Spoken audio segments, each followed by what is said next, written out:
Hello students, class 11th का chapter 10 S block के तत्व। इस चैप्टर में हमने अभी क्षार धातुओं के भौतिक गुण और रासायनिक गुणों का अध्ययन किया। क्षारीय मृदा धातुओं के भौतिक रासायनिक गुण हम लोगों ने ऐसे सेपरेटली नहीं पढ़े हैं, तो आज हम लोग पहले क्षारीय मृदा धातुओं के भौतिक और रासायनिक गुणों का अध्ययन करेंगे और फिर उसके बाद क्षार धातु और क्षारीय मृदा धातुओं में समानता और असमानता से संबंधित प्रश्नों को हल करेंगे। तो आज का हमारा पहला टॉपिक होगा कि क्षारीय मृदा धातुओं के गुण को समझाइए, है ना। अब इन गुणों को हम दो भागों में डिवाइड करते हैं।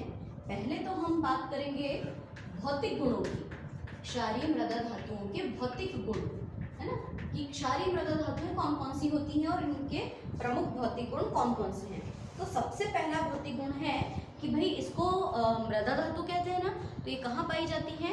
ये चट्टानों के अंदर पाई जाती है, परत के रूप में पाई जाती हैं और खनिज लवण के रूप में ये उपस्थित होती हैं, है ना। तो भौतिक गुण में पहला पॉइंट लिखते हैं प्राप्ति स्थान। प्राप्ति स्थान, आपको एक क्षारीय मृदा धातु कहाँ मिलेगी? तो हम बात करेंगे कि ये कहाँ पाई जाती है। ये चट्टानों में और चट्टानों के अंदर परत के रूप में, है ना। और मिट्टी के अंदर कहाँ पाई जाती है? ये मिट्टी में पाई जाती है, ये खनिज लवणों में। मिट्टी में खनिज लवणों के रूप में ये उपस्थित होती है ना। तो ये इसका प्रमुख प्राप्ति स्थान है। ठीक है, देखो क्षारीय मृदा धातु में कौन कौन से तत्व आते हैं? तो बेरिलियम, बेटा, मांगे, कार, स्कूटर, बार, रेत, यानी बेरिलियम, मैग्नीशियम, कैल्शियम, स्ट्रांशियम और रेडियम। रेडियम जो है आपका वो कैसा तत्व है? वो है रेडियो एक्टिव, है ना। रेडियो एक्टिव मतलब कि रेडियोधर्मी तत्व जो कि प्रकृति में नहीं पाया जाता, जबकि बेरिलियम, मैग्नीशियम, कैल्शियम, स्ट्रांशियम, बेरियम हमारे तक कैसे पहुंचते हैं, हम उसको कैसे प्राप्त करें? तो चट्टानों के अंदर पाए जाते हैं। ये चट्टानों को जब तोड़ा जाता है, इसकी परतें निकाली जाती हैं, तो इनके अंदर ये तत्व होते हैं।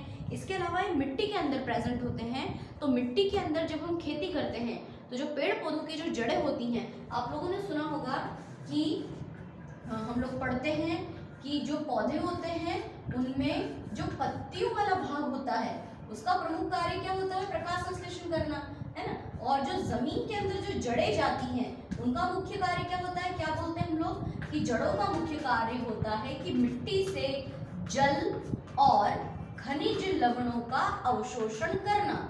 इसका मतलब कि मिट्टी के अंदर पानी के अतिरिक्त खनिज लवण भी पाए जाते हैं और खनिज लवणों के रूप में कौन कौन होते हैं?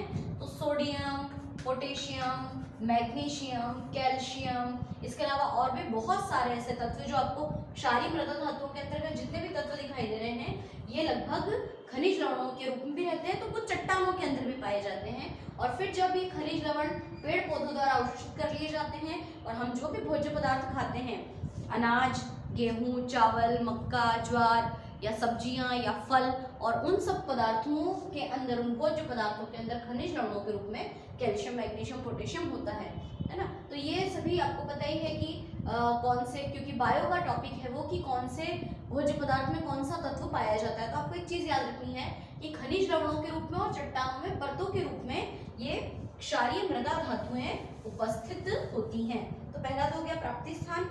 दूसरी हम लोग बात करते हैं इनका इलेक्ट्रॉनिक विन्यास। इनका इलेक्ट्रॉनिक, सामान्य इलेक्ट्रॉनिक विन्यास क्या होता है वो तो हम बात पहले कर चुके हैं डिटेल में। इस चैप्टर का पहला और जो दूसरा वीडियो मैंने बनाया था उसमें डिटेल में इलेक्ट्रॉनिक विन्यास समझाया था। तो इनके बाह्यतम कक्षा में 2 इलेक्ट्रॉन होते हैं, है ना। NH2 इनका सामान्य इलेक्ट्रॉनिक विन्यास होता है। अच्छा, फिर दूसरी बात, जब इनका इलेक्ट्रॉनिक विन्यास NH2 होता है तो इनकी जो ऑक्सीकरण संख्या होती है, इनकी ऑक्सीकरण संख्या, वैसे ये रासायनिक गुणों के अंतर्गत आना चाहिए लेकिन उसमें हम रिएक्शंस के बारे में बात करेंगे। इनकी ऑक्सीकरण संख्या +2 होती है क्योंकि ये 2 इलेक्ट्रॉन त्याग कर उत्कृष्ट गैस की तरह स्थायी विन्यास प्राप्त करते हैं। ये सारी बातें अपन पिछली वीडियो में बहुत डिटेल में समझ चुके हैं, इसलिए अभी मैं आपको अभी फिलहाल यहाँ पर केवल एक सामान्य सा एग्जांपल बता दूं। जैसे मैग्नीशियम, परमाणु क्रमांक 12, इलेक्ट्रॉनिक विन्यास दो ऐसे लिखते हैं अपन 1s2 2s2 2p6 3s2, है ना, यानी पहली कक्षा में 2, फिर 8, फिर 2। हम इसके इलेक्ट्रॉनिक विन्यास को ऐसे भी तो लिख सकते हैं कि भैया मैग्नीशियम 12, यहाँ पे लिख दो आप नियॉन 10, और ऐसे भी लिख सकते हो 3s2। तो ये सभी तत्व जो होते हैं वो उत्कृष्ट गैस की तरह बनना चाहते हैं, और इसको उत्कृष्ट गैस की तरह बनने के लिए सिर्फ ये 2 इलेक्ट्रॉन त्यागने की आवश्यकता है। तो सारे तत्व उत्कृष्ट गैस की तरह स्थायी विन्यास प्राप्त करने के लिए +2 ऑक्सीकरण संख्या दर्शाते हैं। ठीक है, अगली बात, इनका जो मेल्टिंग पॉइंट और बॉइलिंग पॉइंट यानी कि गलनांक, है ना, इंग्लिश में तो मेल्टिंग पॉइंट बॉइलिंग पॉइंट कहते हैं, इनके गलनांक और क्वथनांक, है ना, ये इसका फुल फॉर्म है। तो इनके गलनांक और क्वथनांक जो होते हैं वो क्षार धातु की तुलना में उच्च होते हैं, क्षार धातुओं से उच्च होते हैं। रीजन क्या है इसका कि क्षार धातुओं को उत्कृष्ट गैस की तरह बनने के लिए सिर्फ एक इलेक्ट्रॉन त्यागने की आवश्यकता होती है। क्षार धातुओं की ऑक्सीकरण संख्या +1 होती है, तो आसानी से एक इलेक्ट्रॉन त्याग देते हैं, इसलिए उनके गलनांक क्वथनांक निम्न होते हैं। क्षारीय मृदा धातुओं की ऑक्सीकरण संख्या +2 होती है, उनको उत्कृष्ट गैस की तरह बनने के लिए 2 इलेक्ट्रॉन त्यागने की आवश्यकता होती है, तो इसलिए इनको गर्म करने पर मतलब बहुत ज्यादा टेम्परेचर की आवश्यकता होती है, इसलिए इनके गलनांक और क्वथनांक उच्च होते हैं। अगली हम लोग बात करते हैं कि इनकी आयनन ऊर्जा भी उच्च होती है। इनकी आयनन ऊर्जा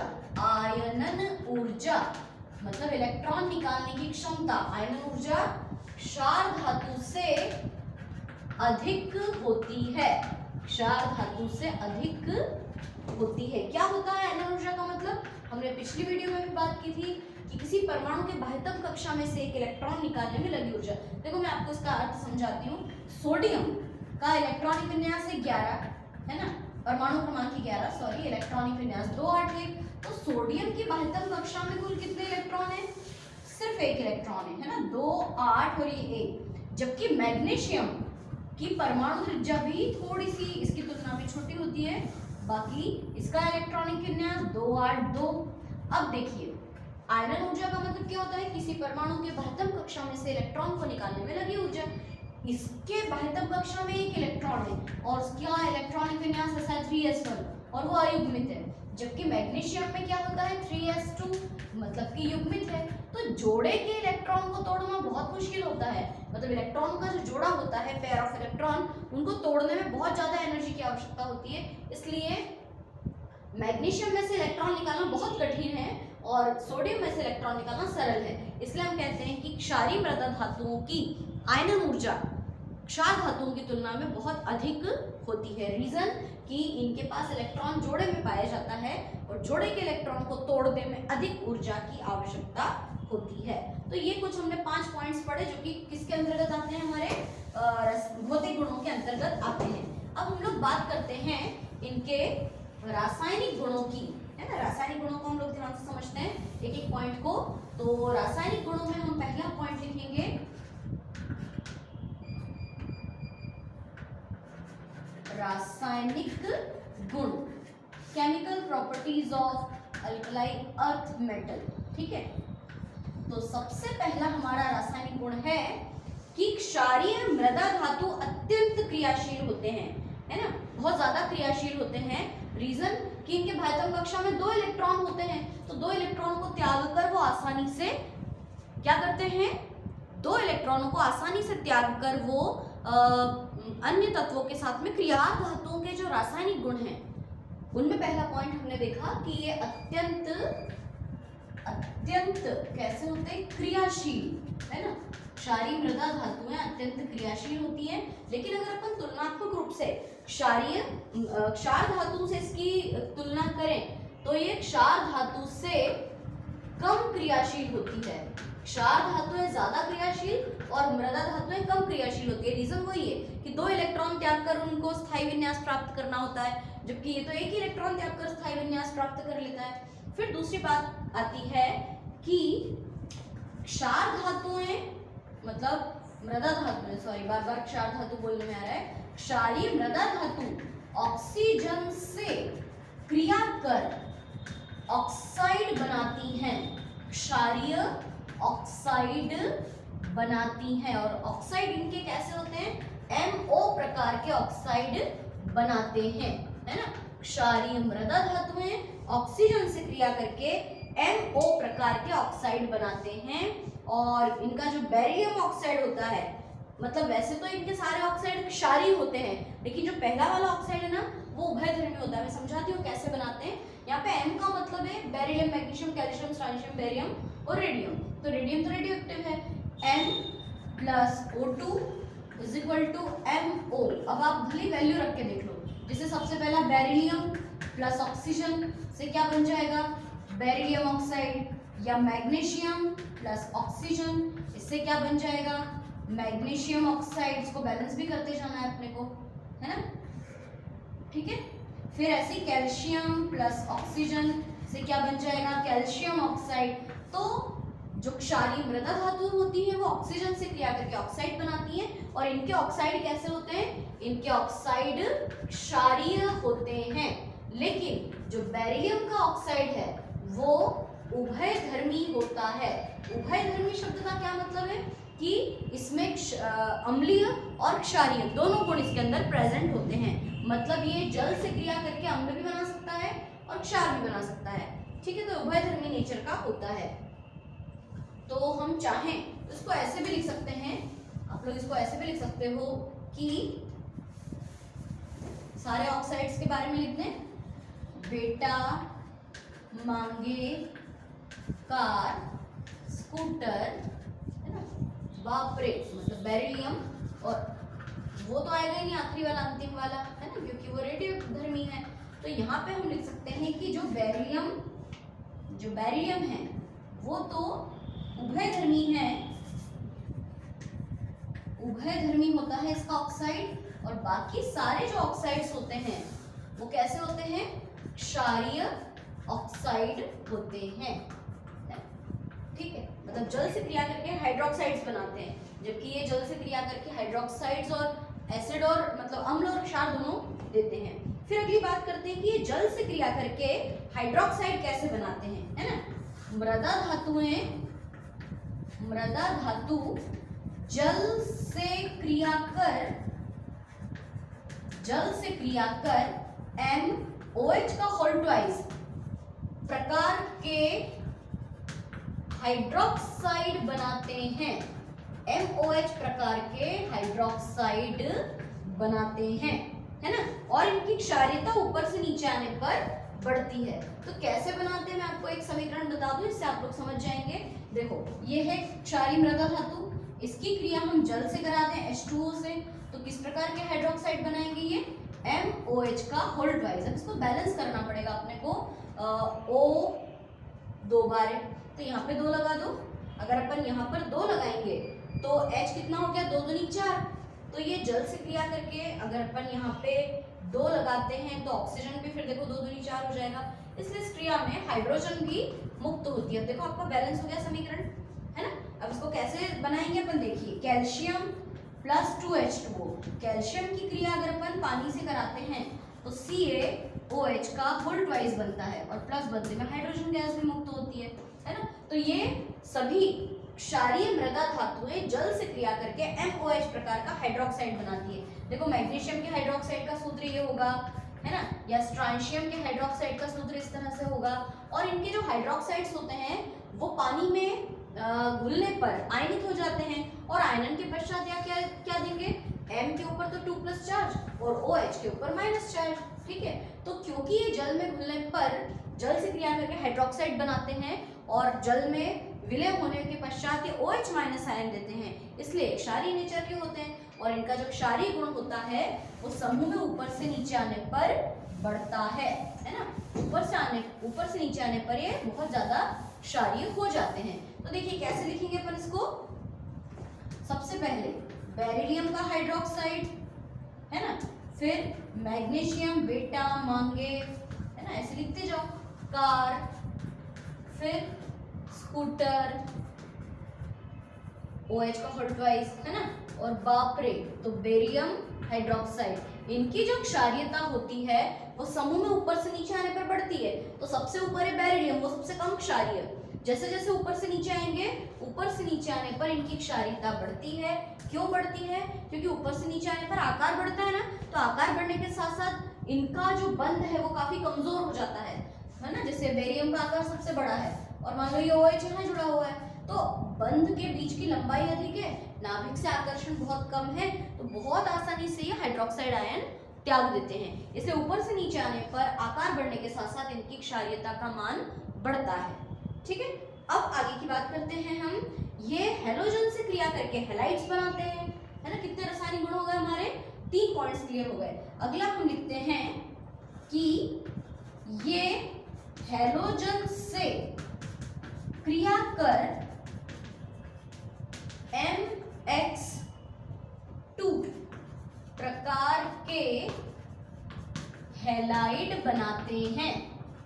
MX2 प्रकार के हैलाइड बनाते हैं। जैसे कि किसी की भी आप अगर क्रिया करा के देखो, जैसे Be बेरिलियम की क्रिया Cl2 से कराओगे तो क्या बन जाएगा?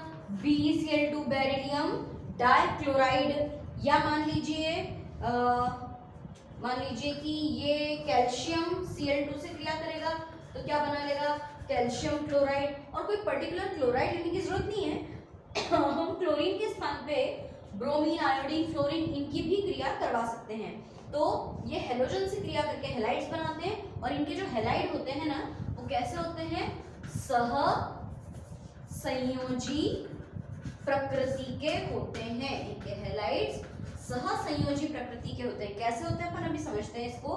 दो क्षारीय मृदा धातुओं के जो हैलाइड्स होते हैं वो सहसंयोजी प्रकृति के कैसे होते हैं, देखिए मैं आपको समझाती हूँ। जैसे जितनी भी क्षारीय मृदा धातुएं हैं, चाहे बेरिलियम हो, मैग्नीशियम हो, कैल्शियम हो, इन सबके भाइतम कोश में कितने इलेक्ट्रॉन्स होते हैं? 2-2 इलेक्ट्रॉन होते हैं। मान लीजिए इसको क्रिया कर ली क्लोरीन से।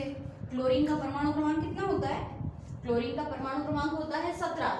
इलेक्ट्रॉनिक विन्यास क्या होगा इसका? 2, 8, 7। इसके भाइतम कोश में कितने इलेक्ट्रॉन है? 7। तो ये उत्कृष्ट गैस की तरह स्थायी होना चाहता है, तो ये चाहता है कि यार काश कोई मुझे 1 इलेक्ट्रॉन दे दे तो मेरा अष्टक पूरा हो जाए। ये क्लोरीन भी यही चाहता है ना। सबके पास 7-7 इलेक्ट्रॉन है। बेरिलियम का इलेक्ट्रॉनिक विन्यास है 2, इसका है 2, 8, 2, इसका 2, 8, 8, 2।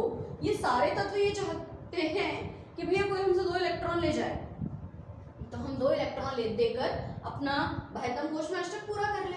लेकिन क्या होता है कि ये आपस में सहसंयोजक बंध बनाते हैं। ये देखो इस तरह से साझेदारी होती है। कैसे होती है? अपन ऐसे भी लिख सकते हैं। बेरिलियम, इसके भाइतम कोश में 2 इलेक्ट्रॉन, ये क्लोरीन 1, 2, 3, 4, 5, 6, 7, एक और क्लोरीन 1, 2, 3, 4, 5, 6, 7। तो ये सोचते हैं कि चलो यार अपन तो साझेदारी कर ले। ये देखो इस क्लोरीन के पास हो गए 8 इलेक्ट्रॉन, इस क्लोरीन के पास भी 8 इलेक्ट्रॉन हो गए और इस बेरिलियम के पास भी देखो, है ना, ये इसका जोड़ा पूरा हो गया। तो इस तरीके से सहसंयोजक बंध बनाते हैं। तो इनके जो हैलाइड्स होते हैं वो सहसंयोजी प्रकृति के होते हैं। चाहे आप MgCl2 की बात करो या चाहे CaCl2 की बात करो, इनके बीच में सहसंयोजक बंध वैसे सब में तो नहीं होता, लेकिन हाँ बेरिलियम, क्योंकि जो पहला वाला तत्व है ना उसका आकार छोटा होता है, उसका आकार छोटा होने के कारण वो सहसंयोजी प्रकृति दर्शाता है। बाकी तो सारे आयनिक हैलाइड्स बनाते हैं, है ना। तो MX2 प्रकार के हैलाइड्स बनाते हैं जिनमें से जो पहले नंबर का तत्व है वो सहसंयोजी नेचर का होता है। अगली बात करते हैं कि अम्ल से क्रिया करके लवण बनाते हैं और हाइड्रोजन गैस मुक्त करते हैं।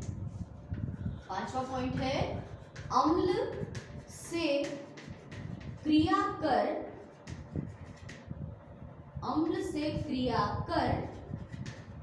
लवण बनाते हैं, है ना। अम्ल से क्रिया कर लवण बनाते हैं और H2 गैस मुक्त करते हैं। ये तो धातुओं की पहचान है।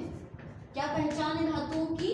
कि कोई भी धातु हुई उसके अम्ल से क्रिया करा दोगे तो हमेशा लवण बनाएगी और हाइड्रोजन गैस मुक्त करेगी। चाहे क्षार धातु हो, चाहे क्षारीय मृदा धातु हो, या चाहे डी ब्लॉक के अंतर्गत आने वाले लोहा, कोबाल्ट, एल्यूमिनियम, मतलब जितने भी तत्व होते हैं, जितनी भी धातु होती है, उनका यही गुण है। तो जैसे मान लीजिए मैंने लिया मैग्नीशियम, इसकी क्रिया करा दी HCl से, ये अम्ल है, तो इन दोनों की क्रिया से एक तो बन जाएगा MgCl2 और बदले में हाइड्रोजन गैस मुक्त होगी। देखो बैलेंस करो, यहाँ पे 2HCl आ जाएगा, हो गया बैलेंस। या मान लीजिए कैल्शियम है, इसकी क्रिया हम करा दें सल्फ्यूरिक एसिड से, तो कैल्शियम आप अम्ल बदल बदल के लो, है ना, हाइड्रोक्लोरिक अम्ल, सल्फ्यूरिक अम्ल, तो कैल्शियम की सल्फ्यूरिक अम्ल से क्रिया कराओगे तो बन जाएगा कैल्शियम सल्फेट और बदले में हाइड्रोजन गैस मुक्त होगी। नाइट्रिक अम्ल से क्रिया देख लेते हैं अपन, मान लीजिए बेरिलियम लिया हमने, इसकी क्रिया HNO3 से करा दी नाइट्रिक अम्ल से, तो बन जाएगा BeNO3, बेरिलियम की संरचना 2 है ना, तो बेरिलियम नाइट्रेट का होल थ्राइस और H2, इसको बैलेंस कर लो, ऐसे बन जाएगा। यानी कुल मिलाकर कोई सा भी आप क्षारीय मृदा धातु ले लो, कोई सा भी अम्ल ले लो, तो अम्ल से ये धातुएं क्रिया करके लवण बनाती हैं और बदले में हाइड्रोजन गैस को मुक्त करती हैं, है ना, ये बहुत इंपॉर्टेंट गुण है इनका। अच्छा, फिर ये नाइट्रोजन से क्रिया करके नाइट्राइड बनाती हैं, ये धातुएं नाइट्रोजन से क्रिया करके नाइट्राइड बनाती हैं, नाइट्रोजन से क्रिया कर नाइट्राइड बनाते हैं और ये नाइट्राइड, जब इनके नाइट्राइड की क्रिया जल से करा देते हैं ना, और ये नाइट्राइड जल से क्रिया कर अमोनिया गैस, अमोनिया देते हैं, इसकी क्रिया नाइट्राइड की क्रिया पानी से करा दोगे तो अमोनिया गैस बन जाएगी। देखो मैग्नीशियम का एग्जांपल लेते हैं, मैग्नीशियम की क्रिया नाइट्रोजन से करा दो तो मैग्नीशियम का नाइट्राइड बनेगा। मैग्नीशियम नाइट्राइड का सूत्र क्या होगा, मैग्नीशियम का इस तक 2 है तो यहाँ पे 2 आएगा, नाइट्रोजन की 3 है तो यहाँ 3 आएगा, इसको बैलेंस करो, Mg यहाँ पे 3 लगा दो, और जब इस Mg3N2 की क्रिया पानी से कराते हैं, मान लो Mg3N2 मैग्नीशियम नाइट्राइड की क्रिया जल से कराएंगे ना H2O से, तो पता है क्या हो जाएगा, MgOH का होल ट्वाइस बन जाएगा, मतलब 2 बार आपको लेना पड़ेगा, है ना, और नाइट क्या बन जाएगा, अमोनिया NH3, अमोनिया के लिए NH3। अब इसको बैलेंस कैसे करें अपन, N 2 बार है ना, यहाँ पे 2 लगा दो, तो इसको अपन ऐसे हाइड्रोजन 2 3 6, मतलब 1 2 3 4 5 6, यहाँ पे 3 लगाना पड़ेगा, यहाँ 3 लगाना पड़ेगा, तो यहाँ भी 3 लगेगा, मैग्नीशियम भी तो 3 बार है। अब देखो आपका बैलेंस हुआ कि समीकरण, ऐसा समझते हैं, देखो अपन H2O, ऑक्सीजन कितना 3 दूनी 6, यहाँ पे 6 ले लो, है ना, तो 6 ऑक्सीजन, 3 दूनी 6 ऑक्सीजन, हाइड्रोजन 6 दूनी 12, तो 2 तिया 6 और 2 तिया 6 हो गए 12। तो ये जितने भी क्षारीय मृदा धातुएं होती हैं, ये नाइट्रोजन से क्रिया करके नाइट्राइड्स बनाती हैं, और इनके नाइट्राइड की क्रिया जब अपन जल से कराते हैं तो वो बदले में अमोनिया गैस देते हैं और इनके हाइड्रोक्साइड्स भी मुक्त होते हैं। तो ये रहे इनके कुछ रासायनिक गुण, किनके, क्षारीय मृदा धातुओं के। देखिए ये टॉपिक ऐसे कोई डायरेक्टली नहीं पूछेंगे आपसे कि क्षारीय धातु और मृदा धातु के भौतिक रासायनिक गुण लिखो, हाँ सिर्फ 2 पॉइंट्स आ सकते हैं, या ऐसा भी हो सकता है कि इनमें डिफरेंस पूछा जा सके। अब हम पढ़ते हैं क्षार धातुओं और क्षारीय मृदा धातुओं में समानता और असमानता। तो पहले समानता वाला अपन टॉपिक लिखते हैं, और इसको लिखने का तरीका कैसा है, पहले आप लोग लिखेंगे हेडिंग समानताएं, है ना, और समानताएं किन किन के बीच में, क्षार धातु और क्षारीय, यहाँ पे बीच में लाइन खींचना और यहाँ लिखना क्षारीय मृदा धातु के बीच में समानता, ठीक है। कॉमन फैक्टर्स हम लोग लिखते हैं इनके बीच में, तो सबसे पहला पॉइंट हम लिखेंगे कि ये, या अपन ऐसे भी लिख सकते हैं इसको, डिफरेंस बिटवीन करके ना लिखते हुए हम ऐसे भी लिख सकते हैं, पर बार बार हमको दोनों शब्द यूज करने पड़ेंगे। हम ये भी लिख सकते हैं कि क्षार धातु व क्षारीय मृदा धातु दोनों विद्युत धनात्मक होती हैं, है ना। इसका क्या मतलब, क्योंकि दोनों इलेक्ट्रॉन्स त्यागती है ना, क्षार धातु की संयोजकता प्लस है और उसकी +2 होती है, तो कुल मिला के संयोजकता प्लस में तो आती है ना, तो ये विद्युत धनात्मक धातुएं हैं दोनों की दोनों। फिर अगली बात,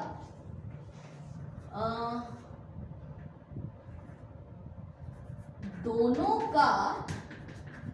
मतलब यहाँ पे क्षार धातु और मृदा धातु दोनों का अंतिम सदस्य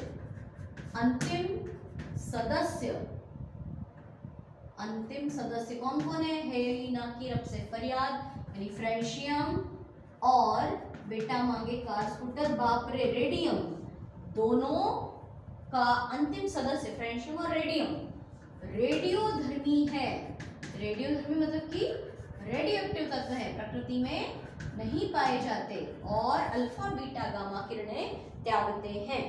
और दोनों का जो प्रथम सदस्य है, दोनों का प्रथम सदस्य, जैसे क्षार धातु में लिथियम और उसमें कौन है, बेरिलियम, क्रमशः लिथियम किसके साथ विकर्ण संबंध बताता है, लिथियम बेटा मांगे लिथियम मैग्नीशियम से, क्रमशः मैग्नीशियम तथा बेरिलियम किससे, एल्यूमिनियम से विकर्ण संबंध दर्शाता है, विकर्ण संबंध दर्शाता है। आई बात समझ में कि दोनों का जो पहला सदस्य है कौन, लिथियम और बेरिलियम, वो अगले पड़ोस वाले ग्रुप के सदस्य के साथ में गुणों में समानता दर्शाता है। तो ये कुछ 3 कॉमन चीजें हैं इसमें। क्षार धातु, हाँ ये भी लिख सकते हैं कि दोनों जल से क्रिया कर हाइड्रोक्साइड बनाते हैं, है ना। और दोनों के हाइड्रोक्साइड क्षारीय होते हैं, दोनों के हाइड्रोक्साइड्स क्षारीय होते हैं।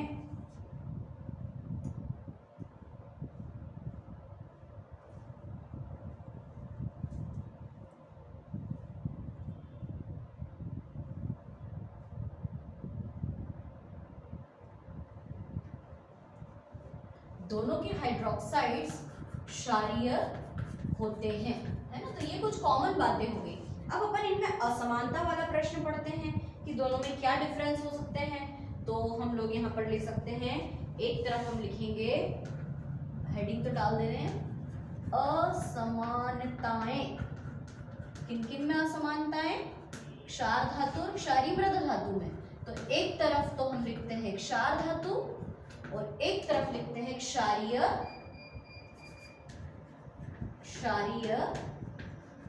मृदा धातु। अब इन दोनों में डिफरेंस है ना, अभी तो कॉमन चीजें लिखी हमने, लेकिन अब हम इन दोनों में अंतर लिखते हैं। तो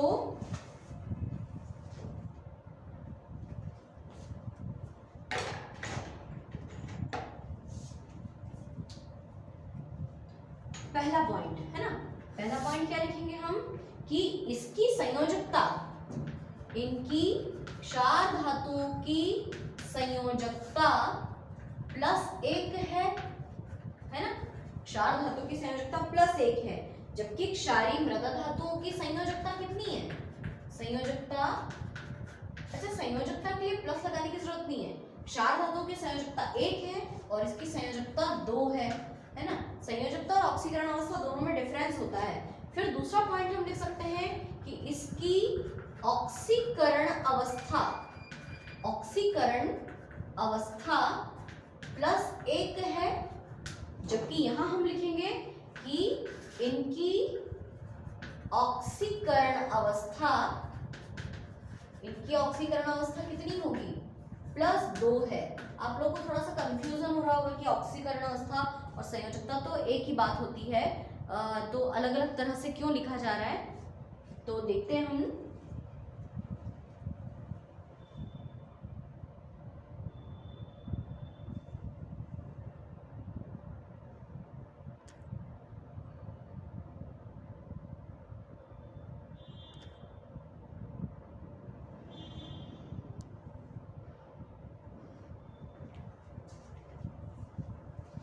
देखिए, ऑक्सीकरण अवस्था का मतलब होता है कि जो क्षार धातु होती है ना, वो एक इलेक्ट्रॉन त्याग कर M+1 आयन बनाती है और ये 2 इलेक्ट्रॉन त्याग कर M2+ आयन बनाते हैं। संयोजकता का मतलब देखो, धनात्मक ऑक्सीकरण अवस्था नहीं, किसी तत्व ने 1 इलेक्ट्रॉन त्यागा तो उसके ऊपर 1 प्लस चार्ज आएगा, किसी तत्व ने 2 इलेक्ट्रॉन त्यागे तो उसके ऊपर 2 प्लस चार्ज आएंगे, इसलिए ऑक्सीकरण अवस्था +1 +2 है।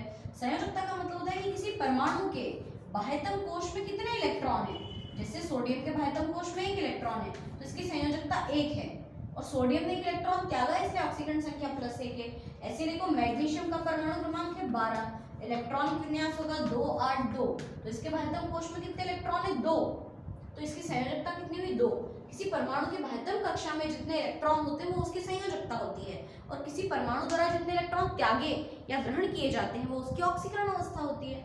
ठीक है, अब अगला हम देखते हैं कि इनके जो सल्फेट होते हैं, क्षार धातुओं के सल्फेट्स, क्षार धातुओं के सल्फेट कौन होते हैं, जैसे Li2SO4 यानी लिथियम सल्फेट, या सोडियम सल्फेट का सूत्र Na2SO4, या पोटेशियम सल्फेट का सूत्र K2SO4। ये इनके जो सल्फेट्स होते हैं वो जल में विलय होते हैं, तो हम लिखेंगे इनके सल्फेट जल में विलय होते हैं, है ना।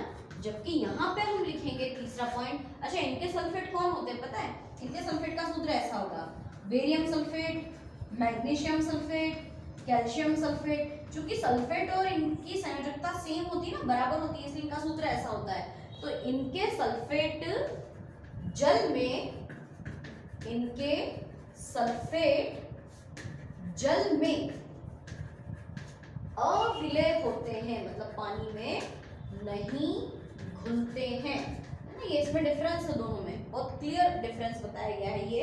अगला ये जल के साथ तीव्र गति से क्रिया करते हैं, जो क्षार धातुएं होती है ना, इनके सल्फेट्स होते हैं, ये जल से तीव्र गति से क्रिया करते हैं, है ना। क्षार धातुओं के हाइड्रोक्साइड इसके साथ जल से तीव्र गति से क्रिया करते हैं, जबकि यहाँ पे उल्टा होता है, जो क्षारीय मृदा धातु होते हैं ना वो क्षार धातु की तुलना में, क्षार धातु की तुलना में धीमी गति से क्रिया करते हैं, करते तो है जल से क्रिया लेकिन धीमी गति से क्रिया करते हैं। ठीक है, और एक आखिरी पॉइंट इनके कार्बोनेट्स के ऊपर है कि इनके जो कार्बोनेट होते हैं, इनके कार्बोनेट जल में घुलनशील होते हैं, जल में विलेय होते हैं। इनके कार्बोनेट का सूत्र कैसा होता होगा, तो Li2CO3, Na2 सेम हुई, Na2CO3, K2CO3, जबकि इनके कार्बोनेट्स का सूत्र क्या है, barium carbonate, magnesium carbonate, calcium carbonate, क्योंकि संयोजकता बराबर है ना इसकी, तो इनके कार्बोनेट जल में घुलनशील होते हैं। और यहाँ पे लिख देना कि इनके कार्बोनेट्स जल में अविलय होते हैं। ठीक है, तो ये जो मैंने अंतर लिखे हैं, ये अंतर और ये समानता है, इन दोनों में से कोई भी दो, जैसे पिछले साल का जो पेपर आया था उसमें प्रश्न था कि क्षार धातु और क्षारीय मृदा धातु में किन्हीं 2 पॉइंट्स के अंतर्गत अंतर लिखिए। ठीक है, तो ये इतना बड़ा सा क्वेश्चन तो कभी भी नहीं पूछेंगे, केवल क्या पूछते हैं, या तो सिर्फ 2 समानताएं या 2 असमानताएं, या केवल भौतिक गुण लिख दो या रासायनिक गुण लिख दो, इस प्रकार के प्रश्न परीक्षा में पूछे जाते हैं।